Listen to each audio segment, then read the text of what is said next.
સમાચાર કચ્છથી જ્યાં ઝડપાયો છે 17.79 લાખનો ગાંજો। સામખિયાળી નજીકથી ગાંજાનો જથ્થો ઝડપાયો છે। 35.590 કિલો ગાંજા સાથે એક મહિલા અને એક યુવકની ધરપકડ કરવામાં આવી। બિહારથી ગાંજાનો જથ્થો લાવ્યા હોવાનો ખુલાસો થયો છે। ગુજરાતમાં તેઓ આ જથ્થો ક્યાં પહોંચાડવાના હતા તેને લઈને તપાસ ચાલુ છે।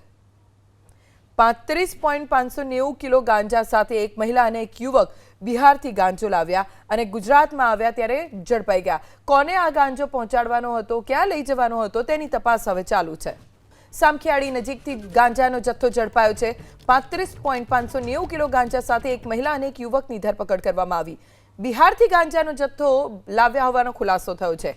ગુજરાતમાં તેઓ આ જથ્થો ક્યાં પહોંચાડવાના હતા તેને લઈને તપાસ ચાલુ છે। 35.590 કિલો ગાંજા સાથે એક મહિલા અને એક યુવક બિહારથી ગાંજો લાવ્યા અને ગુજરાતમાં આવ્યા ત્યારે ઝડપાઈ ગયા। કોને આ ગાંજો પહોંચાડવાનો હતો, ક્યાં લઈ જવાનો હતો તેની તપાસ હવે ચાલુ છે।